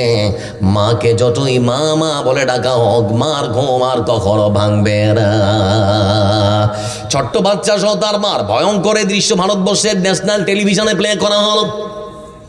এবিপি নিউজ, আজ তাক, রিপাবলিক টিভির মতো প্রথম সারির যে সমস্ত টেলিভিশন, সেই টেলিভিশনে দেখেছেন ভারতবর্ষের প্রধানমন্ত্রী নরেন্দ্র দামোদর দাস মোদী, স্বরাষ্ট্রমন্ত্রী অমিত শাহজি, প্রতিরক্ষা মন্ত্রী বন্ধু আমার রাজনাথ সিং, সবাই তারা দেখলো। এত নেতা এত মন্ত্রী তারা ভয়ঙ্কর দৃশ্য দেখলো, তারপরেও কেউ সহযোগিতার জন্য একটুকু হাত বাড়ালো না। এখন বলতে যাচ্ছি ও শুভেন্দু অধিকারী, বিরোধী দল নেতা আপনাকে আবার শেখায় ইসলাম বরং অহংকার নয় বরং বিনয় হওয়ার শিক্ষা দিয়েছে। পশ্চিমবাংলার মাটিতে একটা জেলা আছে নদিয়া, নাম শুনেছেন? নদিয়া জেলার বন্ধু আমার তেহট্টে একেবারে শহর এলাকায় একটা মসজিদ আছে। সে মসজিদের মধ্যে জুমার দিনে খুতবা চলছে, সমস্ত মুসাল্লিরা তারা নামাজ পড়ার জন্য মসজিদে প্রবেশ করল, কিন্তু মসজিদের বাইরে এক বৃদ্ধ মানুষ আর এক 25 থেকে 26 বছরের এক যুবক ছেলে তারা দাঁড়িয়ে আছে। তারা নামাজ পড়ার জন্য মসজিদের ভেতরে ঢুকতে পারছে না, কারণ তারা মুসলমান নয়, তারা হলো হিন্দু। যুবক ছেলেটার নাম হচ্ছে রাকেশ দাস। আচ্ছা, যতগুলো কথা বলছি আপনাদেরকে মনে হচ্ছে গল্প শোনাচ্ছি। এই যুগে কি গল্প বলা যায়? প্রত্যেকের মোবাইলে চ্যাট জিপিটি আছে না রে, গুগল ক্রম ব্রাউজার আছে না রে। এই যুগে যে মিথ্যা কথা বলে পালিয়ে যাবো এরকম কোনো আর সুযোগ নেই। বলছিলাম বন্ধু আমার, নামাজ যখন শেষ হয়েছে, ইমাম সাহেব খুতবা নামাজ শেষ করার পর তিনি বেরিয়ে আসলেন। যুবককে জিজ্ঞেস করছেন, ভাই যুবক কি ব্যাপার, দাঁড়িয়েছিলে কেন, নামাজ পড়লে না কেন? বলে হুজুর আমি তো মুসলমান নই, আমি হলাম হিন্দু। তাহলে মসজিদের পাশে দাঁড়িয়ে আছো কেন? বলে হুজুর আপনি যে দেখতে পাচ্ছেন ইনি হচ্ছেন আমার চাচা, আমার চাচার একটা চৌক অপারেশন করেছে, আর একটা চৌক অপারেশন করতে হবে, সেজন্য কিছু টাকার প্রয়োজন। অনেক হিন্দুদের বাড়ি বাড়ি করলাম, কেউ আর সহযোগিতা করতে চায় না। কেউ বলেছে মুসলমানদের মসজিদে তোমরা যদি শুক্রবার যেতে পারো, তারা নামাজ পড়ার জন্য 2 হাত খুলে দান করে, এজন্য আপনার মসজিদে আসলাম। আমাদের অগাধ আস্থার বিশ্বাস হুজুর যে কারণে এসেছি, সে কারণ সেজন্য আমাদের প্রয়োজন পূরণ করার জন্য 2 হাত উজাড় করে আমাদেরকে কিছু দেবেন। আমার বন্ধুরা সেই দিন লক্ষ্য করে দেখলাম এই সেই ইমাম সাহেব বন্ধু আমার, তখন ততক্ষণাৎ এই যুবক ছেলেকে এবং তার চাচাকে হাতটা ধরে নিয়ে মসজিদের মধ্যে বসিয়ে দিলেন। মসজিদের বাইরে আর দাঁড়াতে বললেন না, মসজিদের মধ্যে বসিয়ে দেওয়ার পর যে যার মতো করে তারা সাহায্য করলেন। এই জন্যে বলতে যাচ্ছি, শুধুমাত্র তেহট্টের সেই মসজিদ নয়, আজকে পশ্চিমবাংলা মালদা জেলা থেকে শুরু করে দিনাজপুর, মালদা, মুর্শিদাবাদ, আমার বন্ধুরা যত জালসা হয়, জালসার দিনে যত বৃষ্টির দরকার, সব থেকে বেশি হিন্দুর না মুসলমানের বলুন? বেশিরভাগটা বন্ধু আমার হিন্দু ভাইদের। বাদামের দোকানটাও তারা করে, সর্বরকম ব্যবসা তারা করে, অথচ জালসা আমাদের কোনোদিন কোনো মুসলমান আমরা অহংকার করে বললাম না আমাদের ধর্মসভায় টোনা ব্যবসা করতে পারবে না। কোনোদিন বলেছেন কেউ? একজন বলেন কোনোদিন বলেছেন? আমরা কখনো বলি না। এজন্য আমরা বিনয়ী হওয়ার চেষ্টা করি। আজকে আপনারা ভাবতে পারেন আমাদের ভারতবর্ষের রাজধানী দিল্লির লালকেল্লায় যে বোমা বিস্ফোরণ হয়েছে, কেমন করে মুসলমানদের খালি ঘাড়ে চাপিয়ে দেওয়া যায় নাকি? মাত্র 10 মিনিট 5 মিনিট কি করে চাপিয়ে দেওয়া যায় তার বন্দোবস্ত করার, মানে সেটার একটা বিশাল বড় মিডিয়ার মধ্যে ঢালাও হারে প্রচার করা হচ্ছে। এটা মুসলমানের কারসাজি শুরু হচ্ছে। আপনারা খবর আছে না আপনাদের কাছে? আপনাদেরকে বলতে চাচ্ছি, যারা করছেন এ কাজ, যত ইসলামের নামে বদনাম করবেন, ইসলাম পৃথিবীর মানুষের কাছে ঘরে ঘরে ততই পৌঁছে যাবে। তাই তো নাকি? কথা বলে না, তাই তো নাকি? আপনাদেরকে ছোট্ট করে একটা কথা বলি, ইসলাম যে বিনয়ী হওয়ার শিক্ষা দেয়, কয়েকটা আয়াত বলবো শেষের দিকে যদি সময় পাই। আমার বন্ধুরা লক্ষ্য করে দেখুন, ভালো করে কথাটা বোঝার চেষ্টা করুন। ইসলাম কত সুন্দর। আমরা হিন্দু মুসলমান করতে চাই না। আমি বিশ্বাস করি পৃথিবীটা মানুষের হোক, ধর্ম থাকুক অন্তরে, মন্দিরেতে ঘন্টা বাজুক, আজান হোক মসজিদে, আমি বিশ্বাস করি মরা এক বৃন্তে দুটি কুসুম, হিন্দু মুসলমান, মুসলিম তার নয়ন মনে, হিন্দু তার প্রাণ। তাই তো দেখলাম বিহারের মাটিতে পাটনা সদরে এক বিশাল বড় মন্দির, মন্দিরে বড় অক্ষরে লেখা আছে অহিন্দু প্রবেশ নিষেধ। অহিন্দু প্রবেশ নিষেধ মানে কি? মন্দিরে মুসলমান প্রবেশ করতে, কথা বলে না, পারবে না। বড় অক্ষরে লেখা রয়েছে। রামনবমীর দিন সকালবেলা মিছিল করছে হিন্দু ভাইরা আমার, আর মন্দিরে, সেই মন্দিরের প্রধান পুরোহিত, আমার বন্ধুরা প্রধান পুরোহিত, তিনি বসেছেন পূজা করার জন্য। একেবারে চলছে পূজা, ওম নমঃ ভগবতী বাসুদেবায়া, চলছে একেবারে সেরকম পূজা। বদ্রীনারায়ণ স্বামী, একদম মোটা সোটা হট্টা কাট্টা মানুষ, পূজা করছেন। এমনি সময় তার ছোট্ট ছেলে বাইক র্যালি করার জন্য রাম নবমীর মিছিলে যোগ দিয়েছে। দুরন্ত গতিতে ছুটে চলেছে তাদের বাইক, 100-110 কিলোমিটার বেগে, নিয়ন্ত্রণ হারিয়ে রাস্তার পাশে ডিভাইডারের সজোরে ধাক্কা। সঙ্গে সঙ্গে শরীর থেকে, মাথা থেকে রক্তক্ষরণ শুরু হলো। তার বন্ধুরা তাড়াতাড়ি করে পাটনা সদর হাসপাতালের, সরকারি হাসপাতালে ভর্তি করলো। ডাক্তার দেখার পরে বলছে, বাঁচাতে যদি চাও তাহলে 3 বগ রক্ত তাড়াতাড়ি এনে দাও, নাহলে বাঁচাতে পারবো না। তার বড় ভাই তখন উপস্থিত ছিল, বলে আমার নিন। বলে হবে না, তোমার রক্তের গ্রুপের সঙ্গে ম্যাচ হচ্ছে না। তার বন্ধুরা ছিল তারাও বলছে যে আমাদের দিন, বলে না ম্যাচ হচ্ছে না। তার বাবাকে প্রণ করা হলো। কথায় আছে পণ্ডিত মশাই, বলে আমি এখন মন্ত্র পাঠ করছি, বলে সময় নেই, তাড়াতাড়ি করে ছুটে আসতে হবে। বলে কোথায়? বলে আমাদের এই হাসপাতালে, সরকারি সদর হাসপাতাল, পাটনা সদর হাসপাতালে আপনার ছেলে ভর্তি আছে, মনে হয় আর বাঁচবে না। বলে কি হলো? বলে আপনার ছেলে অ্যাক্সিডেন্ট করেছে। তাড়াতাড়ি করে তার মাকে সাথে করে, স্বামী স্ত্রী আর বাড়ির আর যারা ছিল তাড়াতাড়ি করে আসলো। আসার পরে দেখছে সত্যি তার ছেলে নিথর হয়ে মরার মতো হয় বেডের মধ্যে শুয়ে আছে। বলে ডাক্তারবাবু কি লাগবে? বলে আপনার ছেলেকে বাঁচাতে গেলে রক্ত লাগবে। বলে যত রক্ত লাগে ডাক্তার দিয়ে দিন। রক্তের গ্রুপ নেওয়ার পর তখন দেখছে ম্যাচ হচ্ছে না। মা বলছে আমার টাড়ির, তারপরেও দেখছে ম্যাচ হচ্ছে না। এমডি সবে বন্ধু আমার, ডাক্তার বলছে তাড়াতাড়ি 1 ঘন্টার মধ্যে নিয়ে আসুন, না হলে আমরাও আর বাঁচাতে পারবো না, কিচ্ছু করার নেই। এদিকে বাবা চিৎকার করে, এদিকে মা কান্না করে। এমনি সময় তার বড় ছেলে তখন বুদ্ধি করে মোবাইলটা বের করে ফেসবুকে একটা পোস্ট করেছে যে, ফেসবুক ফ্রেন্ড আমার যারা বন্ধু, আমি তোমাদের অনুরোধ করছি, এই গ্রুপের রক্ত লাগবে। আমার ভাই পাটনা সদর সরকারি হাসপাতালে ভর্তি হয়ে আছে, জীবন বাঁচানোর জন্য 3 ব্যাগ রক্ত যদি পারো কেউ পাশাপাশি, তাহলে তাড়াতাড়ি করে আমার ভাইকে একটু বাঁচাও। আমার বন্ধুরা পোস্টটা যেই দিয়েছে, পোস্টটা যেই পাবলিক হয়েছে, এমন সময় পাটনা সদরের পাশে ঘোরাফেরা করছিল কয়েকজন মুসলমান যুবক ছেলে। তার মধ্যে উল্লেখযোগ্য একজন নাম, যার নাম মাসউদ আলম, তাড়াতাড়ি করে ছুটে এসেছে সেই পাটনা সদর হাসপাতালে। আসার পরে বন্ধু আমার, এই সেই মাসউদ আলম, তিনি তখন বলছেন, ও ভাই আমার, তোমার ফেসবুকের মধ্যে একখানা পোস্ট দেখলাম, তোমার ভাই নাকি রক্তক্ষরণ হয়েছে মাথা থেকে অনেক, তোমার ভাইয়ের জীবন বাঁচানোর জন্য নাকি 3 ব্যাগ রক্ত লাগবে। আমরা 3 বন্ধু এসেছি, তার মধ্যে আমার নাম মাসুদ আলম। ভাই আমার, তোমার ভাইয়ের যদি রক্ত লাগে তাহলে পড়ে নিয়ে না। বলে তোমরা মুসলমান? বলে হ্যাঁ আমি মুসলমান। বলে তোমার নাম? বলে আমার নাম মাসুদ আলম। দুজন যে দেখছো এটাও মুসলমান। আমার বন্ধুরা এমনি সময় তার বড় ভাই তখন বলছে, ভাই আমার একটু অপেক্ষা করো, আমার বাবার সঙ্গে কথা বলতে হবে। বলে কেন? বলে আমার বাবা ছোট থেকে আমাদেরকে শিক্ষা দিয়েছে মুসলমানদের সঙ্গে সেরকম কোনো ভ্রাতৃত্বপূর্ণ সম্পর্ক করতে হয় না, তাদের বাড়িতে যেতে হয় না, তাদের রান্না খেতে হয় না। আমার বাবা মন্দিরের মধ্যে বড় অক্ষরে লিখে রেখেছে, অহিন্দু প্রবেশ নিষেধ, কোনো মুসলমান মন্দিরে প্রবেশ করতে পারবে না। এজন্য একটু অপেক্ষা করো। আমার বাবাকে গিয়ে একটু বলি। তার বাবার সঙ্গে সাক্ষাৎ করার জন্য বেডে বসে আছে তার বাবা। সেখানে গিয়ে বলে, বাবা 3 জন ডোনার তারা রক্ত দিতে এসেছে, কিন্তু প্রশ্ন হলো তাদের শরীর থেকে রক্ত নেওয়া যাবে কি যাবে না। বলে কেন রে? বলে 3 জনই মুসলমান, তার মধ্যে একজনের নাম জিজ্ঞেস করলাম, যার নাম হলো মাসউদ আলম। বলতে যাচ্ছি বাবা আমার সেই মুসলমান বন্ধু, ফেসবুক ফ্রেন্ড, তার শরীর থেকে রক্ত নেওয়া যাবে কি যাবে না? কারণ তুমি তো শিখিয়েছ মুসলমানদের সঙ্গে মিশতে হয় না, তাদের বাড়ি যেতে হয় না, তাদের রান্না করা খাবার খেতে হয় না। তুমি বলেছ মুসলমানদের সঙ্গে বন্ধুত্ব করতে হয় না। তাহলে পরে মুসলমানদের শরীর থেকে রক্ত নিয়ে তোমার ছেলেকে বাঁচানো যাবে কি যাবে না? তার বাপ বসেছিল চেয়ারে, হট করে উঠে দাঁড়িয়ে তখন বলছে, রক্তর হিন্দু মুসলমান, রক্ত দিয়ে আগে বাঁচা, তারপরে দেখা যাবে। বিপদে পড়লে তখন হিন্দু মুসলমান আর স্মরণ হয় না। এটাই তো আমরা চাই। অধ্যত্ত অহংকার কেন? হিন্দু মুসলমান সবাই মিলেমিশে থাকবো।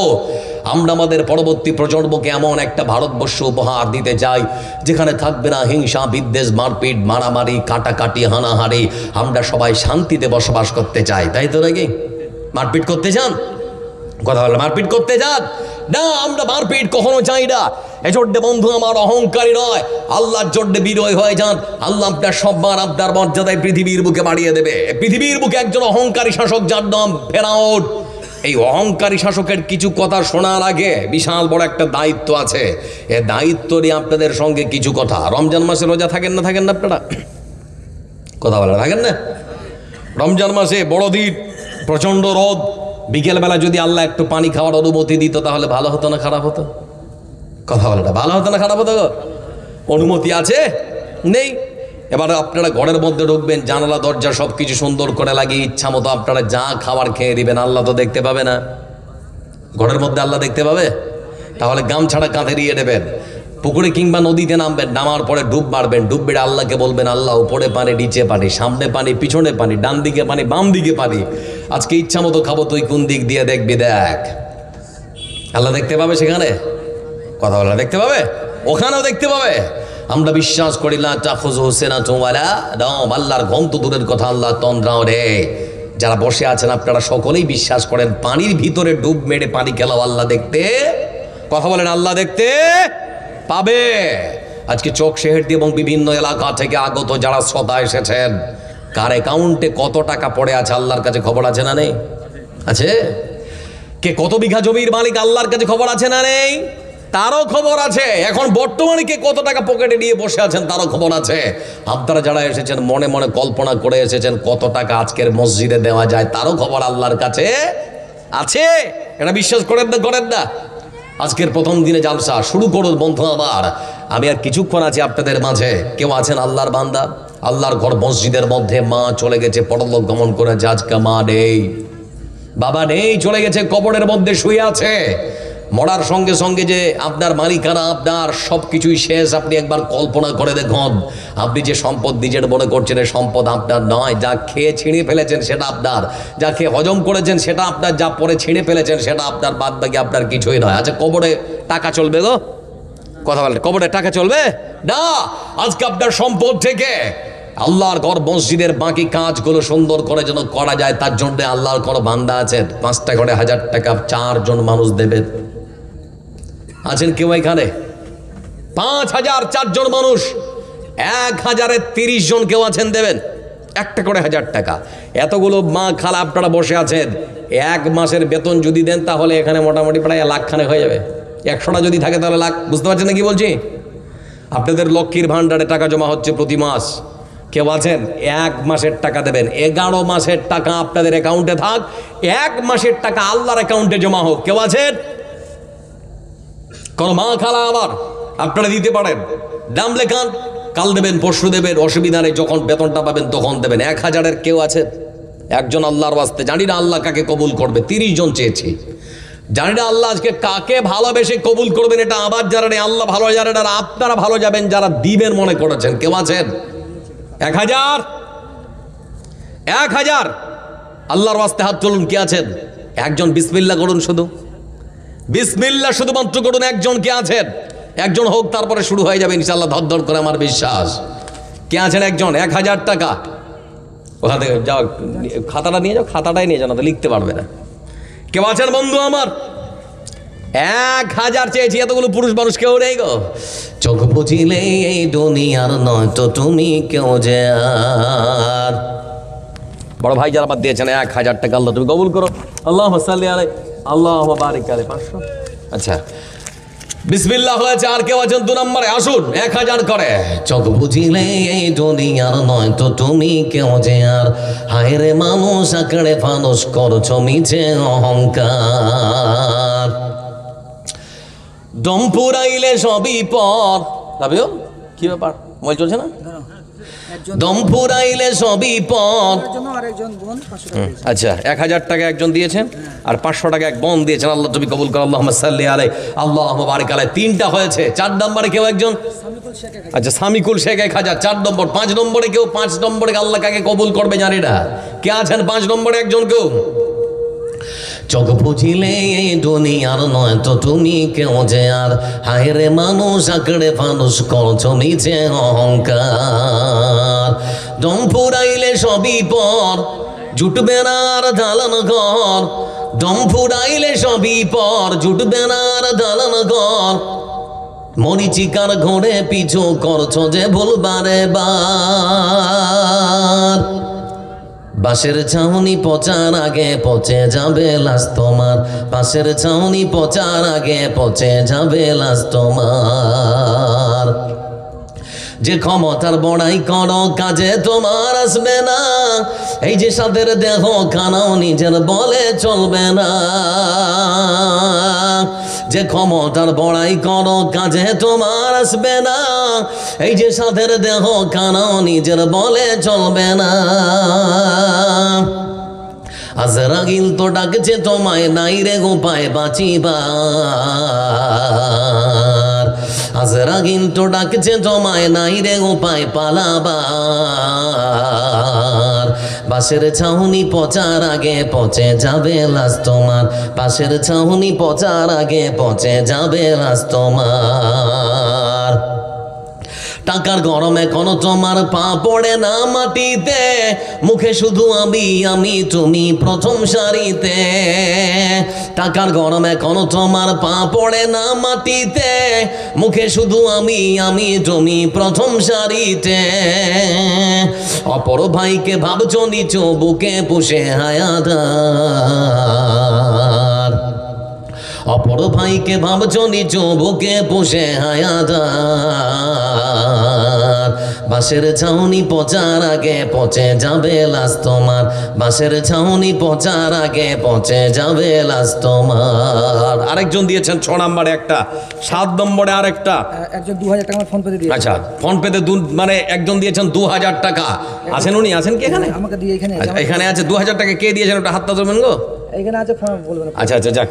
একজন দিয়েছে মা, আর একজন 500, আর ওর জন্য 200, আচ্ছা 400, আর একজন মা দিয়েছে 500, আর একজন দিয়েছেন 200 টাকা, আরেকজন দিয়েছেন 500 টাকা। আল্লাহুম্মা সাল্লি আলাইহি, আল্লাহুম্মা বারিক আলাইহি। আমার বন্ধুরা আর কে আছেন দেবেন? 8টা, আর 2 জন, আর 1000 করে, আর 2 জন, 1000 করে চেয়েছি, বেশি নয়। বন্ধু আমার, এ দেহটার কোনো মূল্য নেই, কখন যে কে চলে যাব বলতে পারবো না। ঢাকার উত্তরায় মাইলস্টোন কলেজ এবং বিশ্ববিদ্যালয়, সে কলেজের বিভৎস বিমান ক্রেশের ঘটনা আমরা দেখেছি।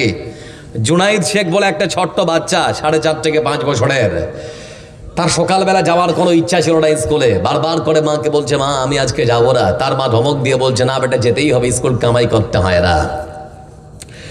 স্কুল কামাই করতে হয় না, শেষমেশ কি করবে, মন চায় না, তারপরও তার মা বলছে দুপুরবেলা যখন আসবে বেটা তোমার জন্য আমি মাংস রান্না করে রাখবো, বিকেলবেলা আমরা ঘুরতে যাবো, মানে যেভাবে ছেলেকে আমরা যেভাবে আমরা কন্ট্রোল করে। একজন ওর ছেলে মারা গেছে, আচ্ছা, 2000 টাকা দিয়েছে। ছেলে মারা গেছে একজন, 2000 টাকা দিয়েছেন। আল্লাহুম্মা সাল্লি আলাই, আল্লাহুম্মা বারিক আলাই। 10টা 11টা কার? আপনার ভাই? আচ্ছা, আশিকুল শেখ 1000 টাকা। কত মিজানুর? 2000 আচ্ছা, মিজানুরের আব্বু 2000 টাকা। চলে আসুন তাড়াতাড়ি করে, 11, 12, 13 হয়ে গিয়েছে, 13টা হয়ে গেল। আসুন 14 নম্বরে কে আছেন? আচ্ছা, মায়েরা লিখাচ্ছে না, লেখাচ্ছে না? আচ্ছা, উঠাচ্ছে ওইখানে। আপনাদের প্রতি বছরই আপনাদের কাছ থেকে বেশি আসে, এবছর ইনশাআল্লাহ আপনারাই হয়তো জয়ী হবেন। প্রতিযোগিতা করুন, ওয়াসারিউ ইলা মাগফিরাতিম মির রাব্বিকুম ওয়া জান্নাতিন আরদুহাস সামাওয়াতু ওয়াল আরদ উইদ্দাত লিল মুত্তাকিন। আজকে আল্লাহর বিশাল জান্নাত এবং তার ক্ষমার জন্য প্রতিযোগিতা হোক। আর আমার বিশ্বাস পুরুষের থেকে নারীরাই, মায়েরাই হয়তো বিজয়ী হবে। এজন্য খাতা ওখানে হয়তো লিখছে আপনাদের কাছে 1টা মাসের টাকা আল্লাহর অ্যাকাউন্টে চেয়েছি, আপনাদের অ্যাকাউন্টে 11 মাসের টাকা রাখুন। আমি আপনাদেরকে বোঝা শোনাতে চেয়েছি, ফেরাউন নামক এক অহংকারী অধ্যত্ত আর এক বিশাল বড় স্বৈরাচারী শাসকের কিছু অহংকার এবং তার ভয়ঙ্কর পরিণামের কথা যদি সময় থাকে তো বলবো। আর কেউ আছেন পুরুষদের মধ্য থেকে? 500, 1000, 14টা হয়েছে। 15 নম্বরে কেউ একজন? 15 নম্বরে একজন কেউ? 15 নম্বরে কেউ একজন 1000 টাকা দেবেন আল্লাহর ওয়াস্তে, আল্লাহর ঘরের জন্য। এটা আল্লাহর ঘর, কোনো বাধ্যবাধকতা রে। লক্ষ্য করে দেখুন, যারা হয়তো মনে করছেন দিব কি দিব না, ভাবছেন আজ না কাল, আজকে দিলেও নাকি পাওয়া যাবে, কালকে দিলেও নাকি পাওয়া যাবে। কালকে দেবেন, ঠিক আছে। আর সাদ্দাম ভাই, ওই বিশালের আব্বু কোথায় গেছে? আচ্ছা, কই বিশালের আব্বু? এখানে আছে না নেই? কই গো বিশালের আব্বু? কোন দিকে? পিছনে নাকি দাঁড়িয়ে আছে? না, নেই, আসেনি আজকে। আচ্ছা, আমার মাইকের আওয়াজ হয়তো যাচ্ছে, তবু একটু সাক্ষাৎ করি, যদি কোথায় আছে একটু দেখা অন্তত করি। আর কে আছে? 1000 করে অন্তত 30টা কলম চাইছিলাম, 30টা কলম। আল্লাহর কোরআনের একটা অক্ষর কিনার আমাদের সামর্থ্য রে, কিন্তু আল্লাহর কোরআনকে ভালোবেসে, আল্লাহর কোরআনের প্রতি শ্রদ্ধা রেখে। আচ্ছা, বেনামিতে একজন 1000 টাকা। 15 নাম্বার কেউ 1000 টাকা। আর 16 নাম্বারে 500 ওখানে আমার ভাইজান 500। হ্যাঁ, কি কে? হ্যাঁ, কিসমত ভাই 500। আচ্ছা, কিসমত ভাই 500 টাকা। আর কে আছেন দেবেন? আমিহীন পৃথিবী এমনই রবে, শুধু আমাকে ছেড়ে চলে যেতে হবে।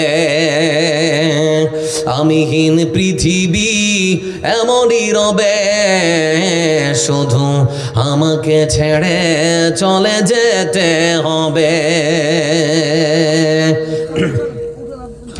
আসবে স্বজনেরা, কাঁদবে আপনেরা। আসবে স্বজনেরা, কাঁদবে আপনেরা। 2 দিন পরে আবার ভুলে যাবে,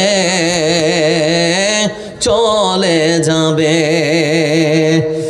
আমিহীন পৃথিবী এমনই রবে, শুধু আমাকে ছেড়ে চলে যেতে হবে। ঘরওয়ালি ভুলে যাবে স্বামীর কথা, সাজাবে নতুন সংসার।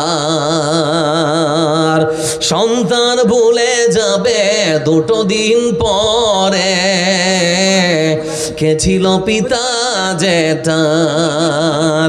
ঘরওয়ালি ভুলে যাবে। স্বামীর জন্য স্বামী মারা গেছে, 3000 টাকা। 3000 টাকা। কে? এই মানে আমার উকিল শ্বশুরের মা হবে। আছে এখানে?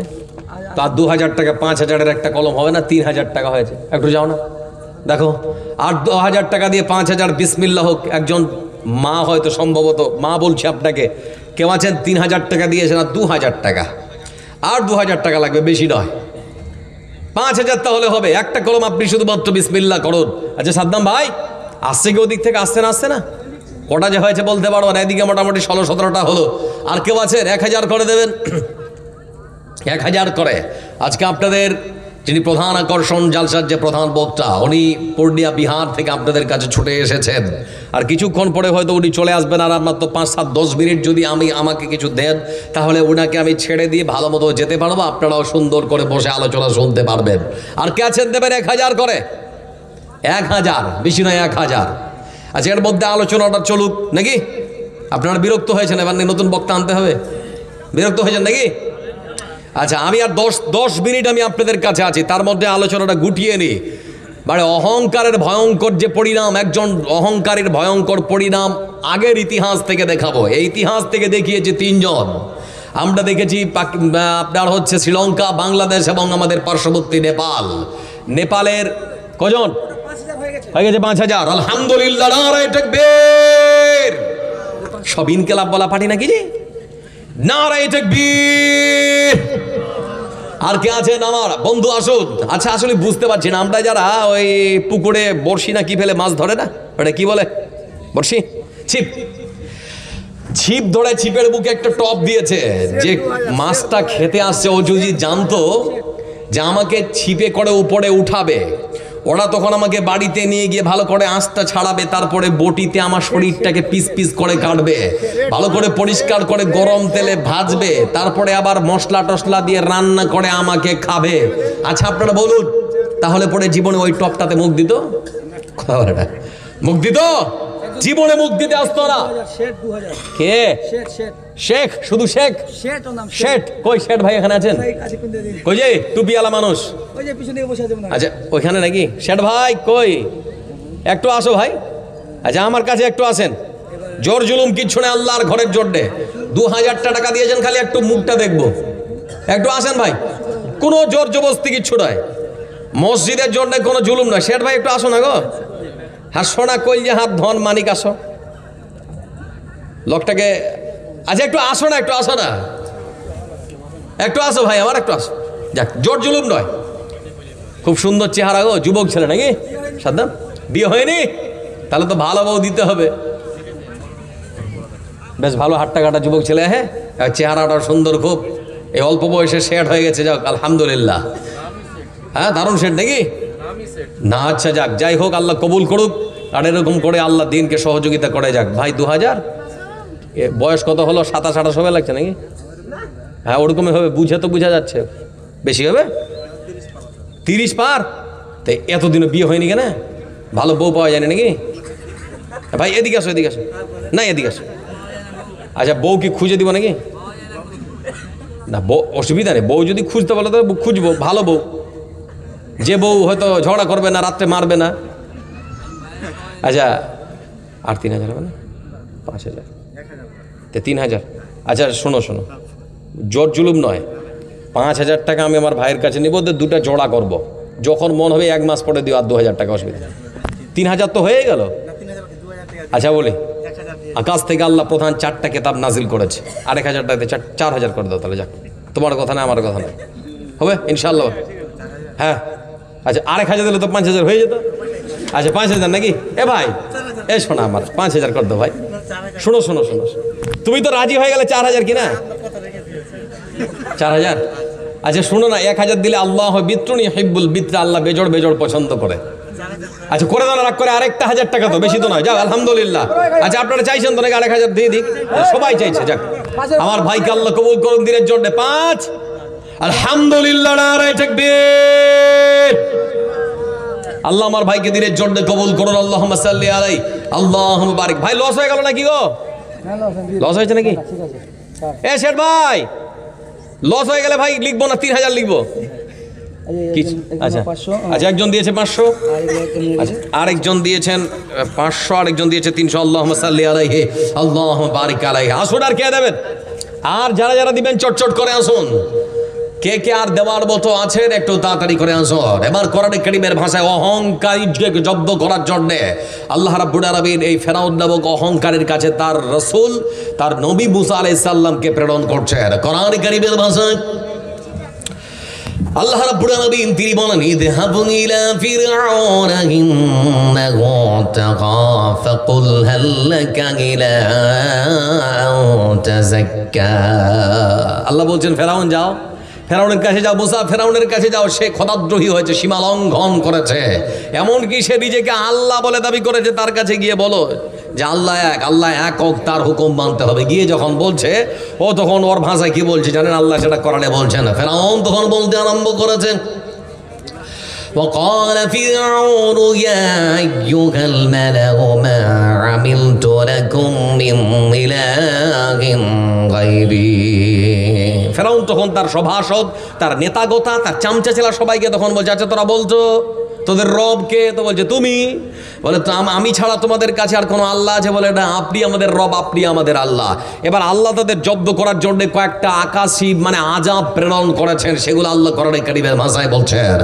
মহান সত্য আল্লাহ রাব্বুল আলামিন তিনি বলেন, কই চাদর ধরার মতো মানুষ কই? ওখানে দাও, ওখানে দুটা, এখানে দুটা। আচ্ছা, চাদর যাচ্ছে, একটা হাদিসের শুধু অংশ বলে দেই। রাজুলুন তাসাদ্দাকা বিসাদাকাতিন ফাআখফাহা হাত্তা লা তা'লামা শিমালুহু মা তুনফিকু ইয়ামিনুহু।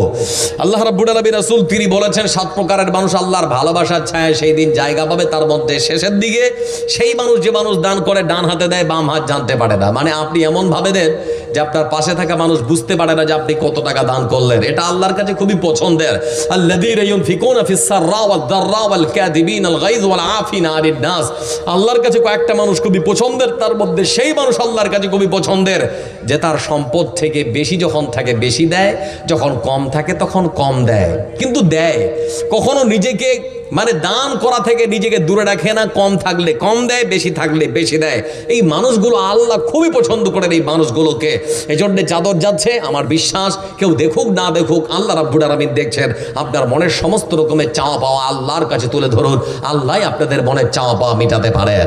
বলছিলাম বন্ধু আমার, আল্লাহ রাব্বুল আলামিন তিনি এবারে বলেন, ফারসালনা আলাইহিমুত তুফানা ওয়াল জারাদা ওয়াল কুম্মালা ওয়াদ দাফাদি'a ওয়াদ দাবায়াতিম মুফাসসালাতিন ফাস্তাকবারু ওয়া কানু কওমান মুজরিমিন।